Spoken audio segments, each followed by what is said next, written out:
Good afternoon, everyone. This is Margaret Smith coming to you all the way from cold Canada. I'm coming to give you a little introduction of my new channel that I started a couple days ago. I'm not sure where to begin, but I'm going to be here to give you some encouragement and to share my experiences, my life experience with those who need to hear some new things and new ideas. I'm not perfect, but I'm going to try my best to do what I can. I'm going to be taking as my companion this book. I don't know if you can see it. This book that I wrote a few years ago when I retired. When I retired, the first year that I retired, I wrote this book. The title of it is Testimonial Journey. And it's all about my journey in life and my spiritual experiences. So that I'm going to be sharing with you. And I hope it will benefit to you people. So that's what I'm going to do. I'm going to share my experiences with the old, the young, and everyone else in between.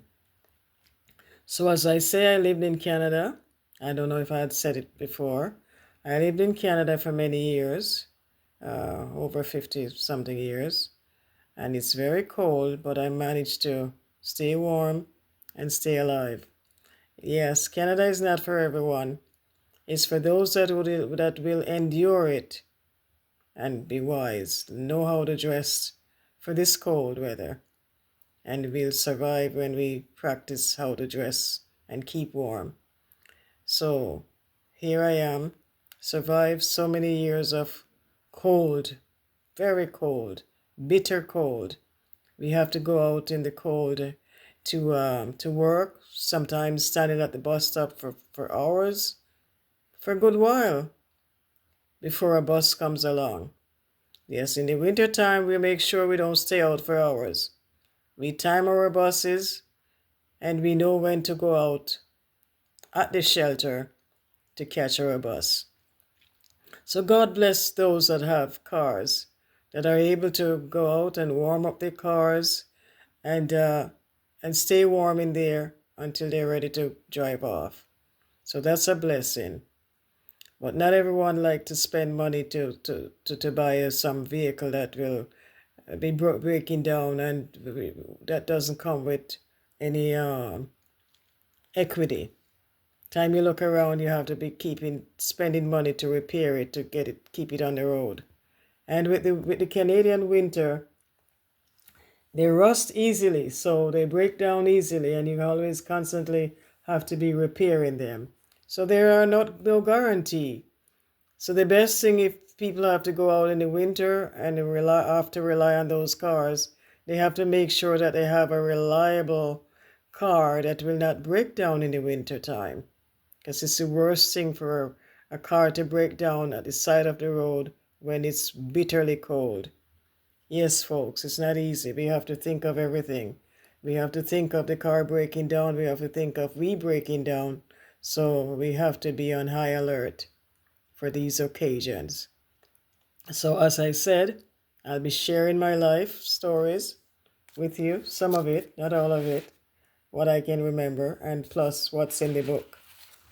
I'll be using this book. Some of the stories in there, I'll be sharing it with you. Testimonial Journey. Yeah. Some Jamaican stories from way back when I was a young girl. Yes, I was once young, and now I'm old. Yes, that's what the Bible says. So I'll be sharing that with you guys. And I hope that you'll have fun with it, and enjoy the stories that I'll be telling. Some country stories, because I grew up partially in the country with my grandparents in the wee part of the country. Bushes and all kind of stuff going on back there. No cars were driving there in those days. We had to walk on feet, to get back and forth to where we were going. And my parents, they used to go use the donkeys, saddle the donkey, and they sometimes couldn't even ride because it's so hilly gully. Poor donkey can't carry nobody on their backs in those kind of roads. Yeah, stones and dirt, and it's even hard for the donkey. So what they used to do, they just saddle the donkey, put whatever load they have on the donkey, and they would walk behind that poor donkey. So that's the kind of life I grew up with in the country, way up in the hills of Murray Mountain. I don't know if you hear of Murray Mountain in Jamaica. There's some districts up there that a lot of Kingstonians don't even dream of. Yes, no electricity, no lights, unless you use your kerosene bottle torch, what they call it, and your home sweet home lamps with kerosene oil. So that's what we used to use in those days. We never had electricity. So those are some of the things that I'm going to be sharing with you, with young people who were born in this time when we have electricity everywhere and technology everywhere. We didn't even have radio or TV in some of those homes back in the country. So it's real country life that a lot of people can't even dream of unless they hear somebody like me to come and tell the story. Like an 18-year-old in Jamaica would probably never heard of such things.